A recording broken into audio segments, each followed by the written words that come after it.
আমাৰ পবিত্ৰ হৈছে বিধানসভা এই বিধানসভাক আমি মন্দিৰ বুলি কওঁ য'ত 126 জন বিধায়কে অসমৰ মানুহৰ মূল্যক সমস্যাবিলাকৰ কথা পাতেহি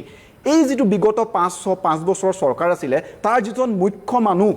যাক আমি বিশ্বজিৎ দৈমাৰী তেওঁ বিধানসভাৰ অধ্যক্ষ আছিল তেওঁৰ দিনত যিবিলাক কেলেংকাৰী কথা ওলাই আহিছে এই কেলেংকাৰীবিলাক খুব আসলতে দুৰ্ভাগ্যজনক লাজ লগাৰ বিষয় হৈছে কিয় এটা কাৰণে যে বিধানসভা হৈছে আমাৰ গণতন্ত্ৰৰ পবিত্ৰ মন্দিৰ যি বিধানসভাত আসলতে 126 জন বিধায়কলৈ অহা লেপটপৰ নামত কেলেংকাৰী কৰা হৈছে কিমান আচৰিত কথা আপুনি ভাবক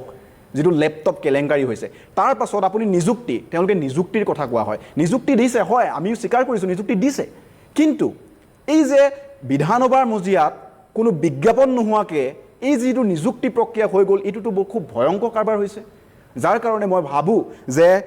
বিশ্বজিৎ দৈমাৰীৰ দিনত যিবিলাক ঘটনা পৰিঘটনা হৈছিল যিবিলাক দুৰ্নীতি কথা ওলাই আহিছে খুব চৰ্চা হৈছে এই গোটেই বিষয়খিনি মই ভাবো মাননীয় হিমন্ত বিশ্ব চৰকাৰৰ কেবিনেটে ইয়াক প্ৰথমখন কেবিনেটৰ সিদ্ধান্ত গৈ ইয়াৰ ওপৰত তদন্ত কৰিব তাৰ পাছত আহিছো আৰু এজন বিধায়ক তেওঁৰ নাম হৈছে ৰমাকান্ত দেউৰী এয়া আসলে সংবাদ মাধ্যমৰ অভিযোগ আৰু বাতৰিবিলাক চৰ্চা চলি আছে মিন বিভাগৰ কেলেংকাৰী আপুনি ভাবক মৰিগাঁওৰ দৰে এখন ঠাই য'ত মাছৰ আসলতে ঠাই তাৰ মাছৰ নামত কেলেংকাৰী কৰিছে স্বয়ং তাৰ বিধায়কজনে এটা মিন বিভাগক আসলতে মিন বিভাগৰ লিমিটেডৰ দুৰ্নীতি লিমিটেডলৈ পৰিগণিত হ'লগে যাৰ কাৰণে মিন বিভাগৰ কেলেংকাৰী আজি তাৰিখত ওলাইছে মই ভাবো এই দুটা মই এজন ছাত্ৰ প্ৰতিনিধি হিচাপে মই ভাবো বিশ্বজিৎ দৈমাৰী আৰু ৰমাকান্ত দেউৰীৰ বিৰুদ্ধে এই বিগত 5 বছৰ যি আসলে দুৰ্নীতিৰ কথা বতৰাবিলাক ওলাই আহিছে হাজাৰ কোটি টকা বিশ্বজিৎ দৈমাৰীয়ে খাই দিয়া হ'ল খাই দিলে 32 বাৰকৈ